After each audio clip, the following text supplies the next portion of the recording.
fairly fledgling industry at that time. And so I put that legislation in place, it became law. And, I thought, well, this is going to be easy. Write up a bill, stick it in there, it becomes law. And that sure does happen sometimes, but I had a good run going for a while. The first bill, I was batting 1,000. And today, that fledgling industry that was formulating itself 10 years ago, we put up ethanol plants all over the countryside since then. We've been able to keep our biodiesel operation going, and hopefully we can find a way in the future where it can be sustainable and profitable. And the wind generation, if you look around the horizon, how many wind turbines are up over the last 10 years that didn't exist before? I mean, it's hundreds and hundreds of them. And today, 20% of the electricity in Iowa is generated by wind. We have gone from a state that I talked about in a dreary fashion in the 80s to now a state where the value of our ag products when I came to Congress was $12 billion in Iowa, crops and livestock. And then the value of at the end of last year, we've gone from 12 to $24 billion in value. Ag land went from $60 billion up to over $201 billion in value of ag land. We've got tremendous capital. And Iowa's individual income growth is second only to North Dakota. North Dakota's grew 6.7%, Iowa's 6.4%, and then you have to go down to Oklahoma at 5.3%. So we need to keep driving this energy. But it isn't just the energy here in Iowa, renewable energy. We need to keep driving that, and we've done great with that. I want to keep the knowledge center here too. I want to keep educating our young people, flow them into the energy and the ag and the value-added components of the businesses, the things that we do well, and eventually we'll get all of the wind turbines up that we can and all the ethanol and biodiesel built that we can, but we can still sell the equipment and the knowledge base to the rest of the world. We need to be the brain trust center, and we have become that. Now we need to expand it and send our roots down. We're in a great spot from an energy side of this thing, and I'm very encouraged by those things. But remember, I'm all energy all the time. I want to drill the Outer Continental Shelf. I want to drill ANWR. I want to drill the non-national park public lands. I want to bring these rigs back that left the Gulf because of the BP spill. And I want to continue with the fracking. It's a completely safe and wonderful technology. And while all that's going on, clean burning coal, nuclear, get all this energy into the mix and let it compete with itself, drive the energy prices down, your gas prices down, and in doing so, it makes America competitive and more competitive in everything that we do. That's energy, that's my record, that's my life, that's our future. And by the way, Keystone XL Pipeline, you all know what that's like. The president blocked the most clearly logical thing we could have done for our American energy. And all of that oil up there in the oil sands in northern Alberta, I've met with the Canadians. I've gone up there to Alberta and talked with them about this. I didn't go right into the fields, but I went up there, and here's what the result of it is this. We built a pipeline down through from Canada. If we had pulled the trigger on that, say, a year ago, when it should have been done, more than a year ago, that pipeline would be under construction. I think the Hyperion refinery would be further along than it is today because part of it would feed off of that, and it makes it more rational and logical. But the other part was, my number one fear was, I know the Chinese had invested at least $3 billion up there in the oil sands in Alberta. It's probably a lot more than that, but I remember one transaction coming through to me, and I talked to the Canadians and said, we need American investment in there. And they said, bring your money up here, invest it. We're happy to take American money. Well, so the Chinese had their foot in the door. The president blocked the Keystone XL pipeline, insulted Stephen Harper, the Prime Minister of Canada, who within just a couple of weeks was in China. This is February 12th, by the way. Cut a deal with the Chinese to ship Canadian oil to China, and then the agreement is to build a pipeline from Alberta through the Cascades and the Rockies to the Pacific Ocean, where Chinese tankers can pull up, load up North American oil, and take it over to China to refine it. That's the result of the action by the President of the United States. It was illogical, it was irrational, and I think it was an insult to America, and we will forever pay the price for that. And so when I said to the Chinese, or excuse me, when I said to the Canadians that, hopefully we can get out of this deal with the Chinese and we can build our pipeline, they said, no, it's an airtight deal. It's a very tight agreement. And then I said, I hope you can delay the pipeline. Well, it's fast-tracked through there. It's already set up to be fast-tracked. But never fear, because if you ever get your pipeline built, you will be our preferred customer.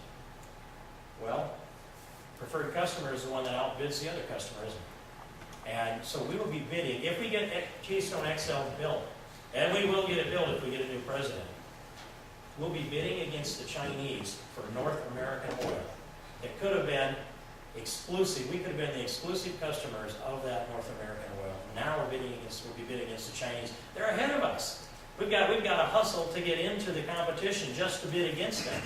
That's how bad it is. It was a foolish and irrational decision, and we ought to hold the President of the United States accountable for that. Then the final part of this is this, that taxes and regulation are a tremendous burden on business. We've had this very, very stagnant thing we're calling growth. And because of the indecision, the lame duck decisions, kicking the can down the road, and not having long-term tax decisions made, and regulatory decisions made, the burden of it all is stifling this growth. There's capital stranded out there by the trillions that doesn't have a place to go because they don't have the confidence they can get a return on their investment. Overseas, a lot of it, but also in the United States. And so on the growth side of this, what's important is that, well, first, if the Bush tax brackets expire at the end of this year, that is a $494 billion tax increase for the year.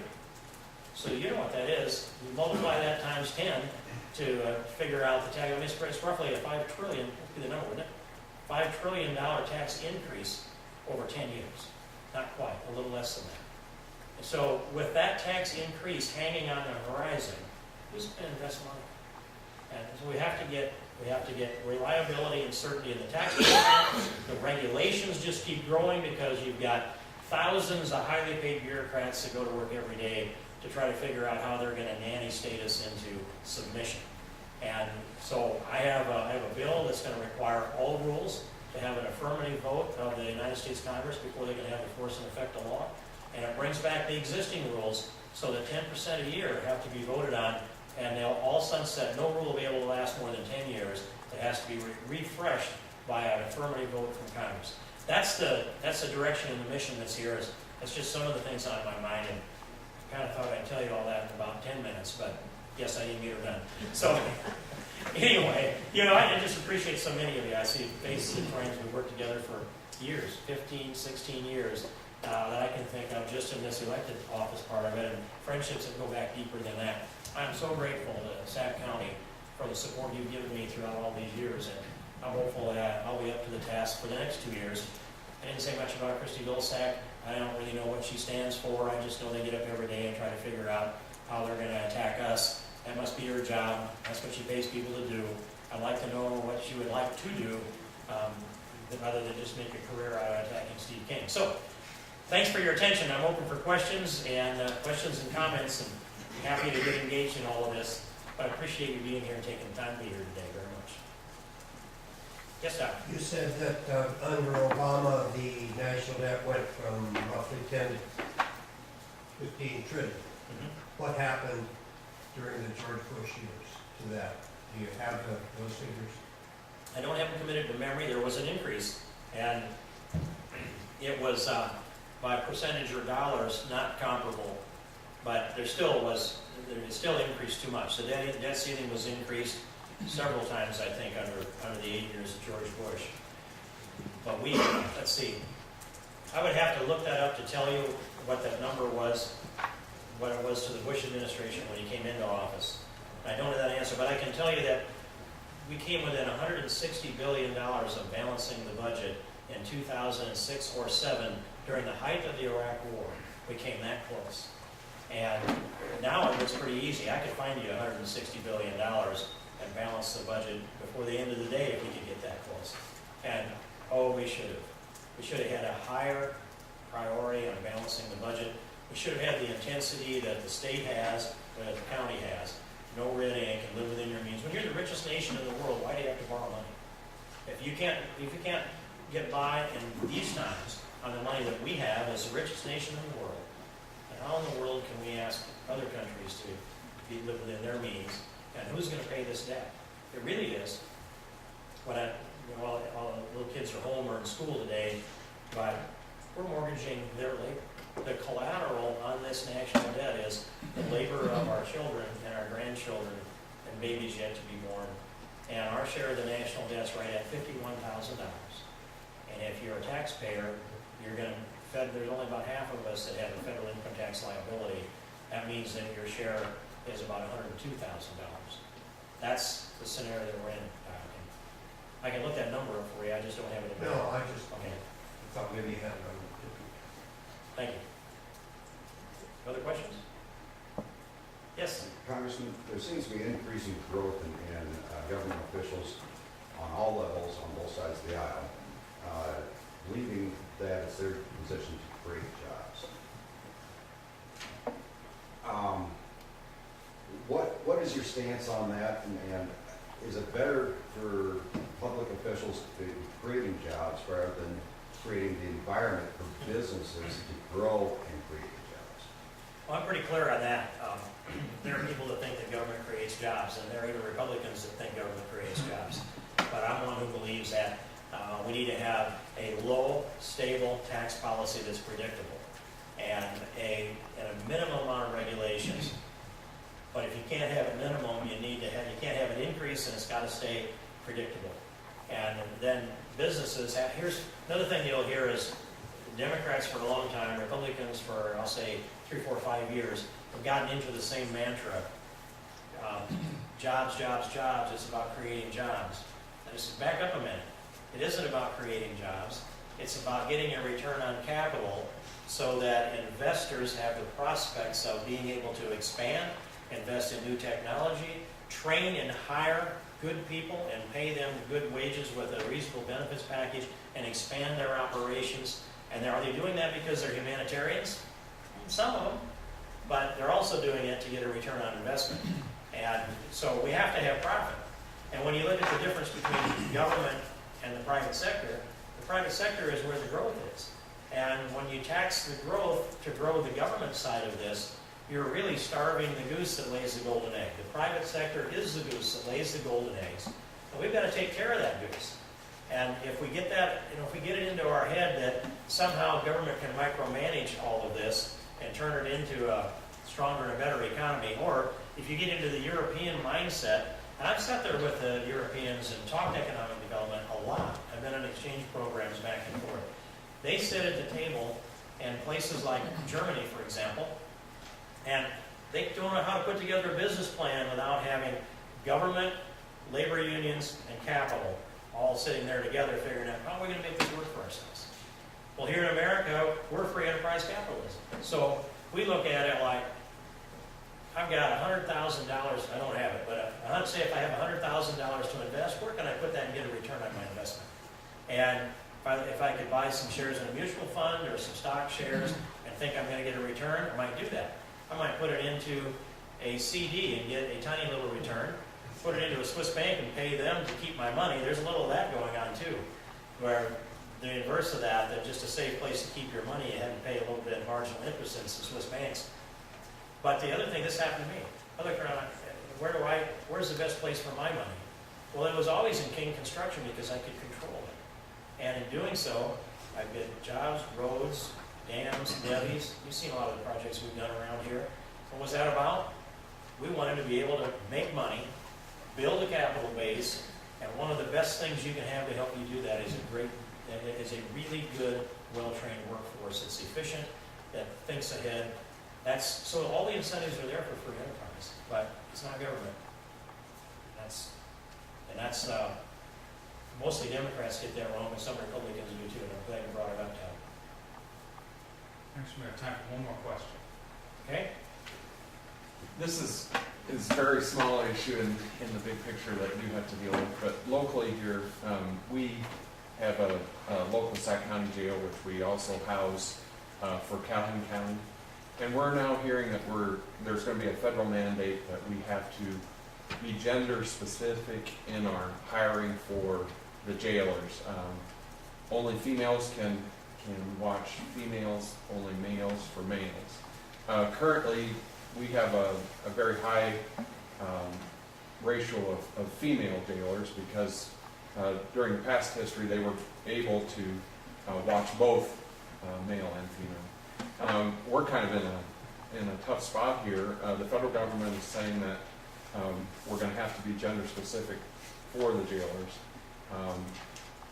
We don't know if we're gonna have to close our jail, because right now our staff is all female, and it's worked very well for us because the females have been able to guard the females or transport, and right now they're saying that in the next year or less that the federal government is going to make us hire male staff to guard male inmates.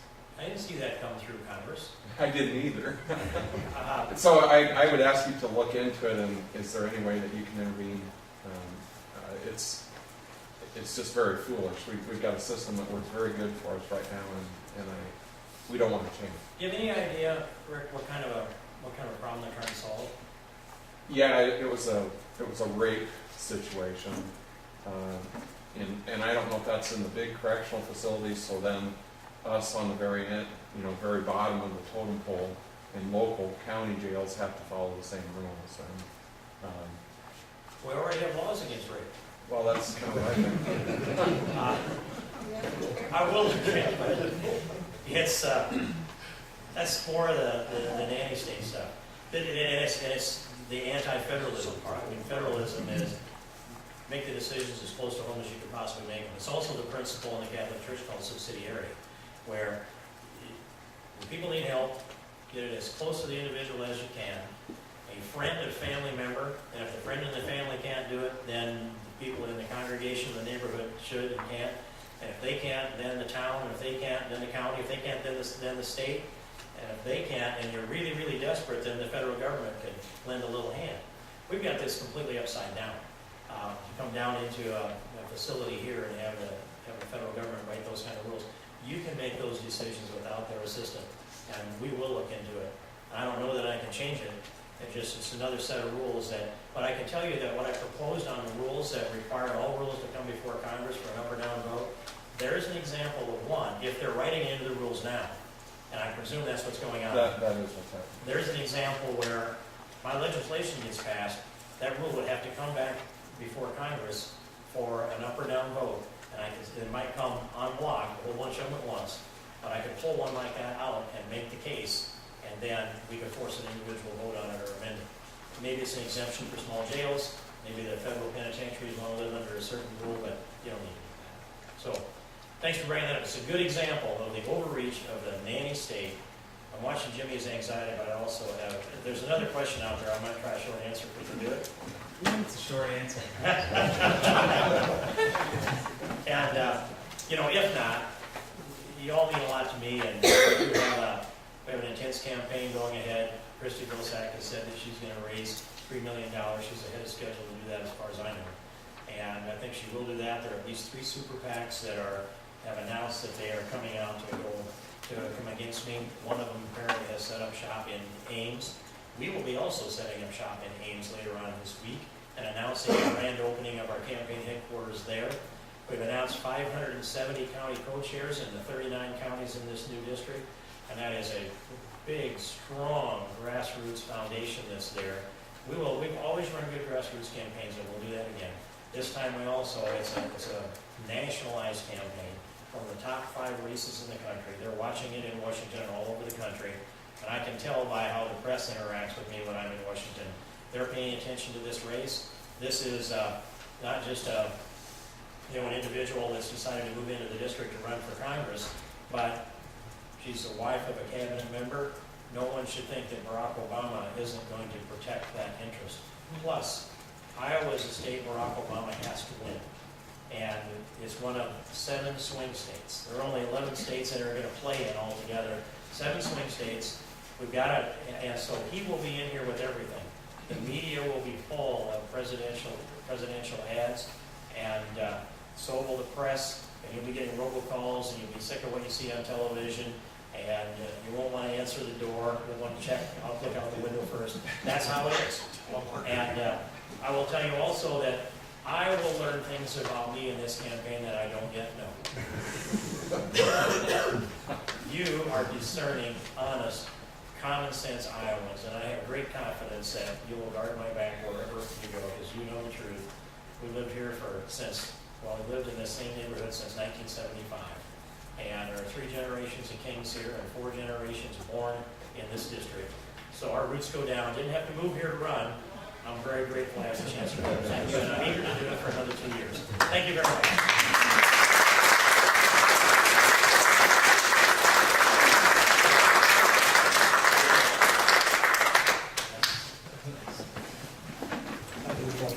Oh, yes, oh, there we go. Ellen, yes, nice to see you. Ellen. I remember that. Yes, indeed. No, thank you for that. I appreciate it. Probably should have given you more of a tip. No, it's beautiful stuff. It all helped. It all helped. I don't think you're going to picture should be a bonus. No bonus. It's okay with me. Yeah. Okay. Okay. After that. Thank you. I got it. Really, really good to see you. Nice to be back in Sac County. See you, Joan. Hey, thanks for coming in.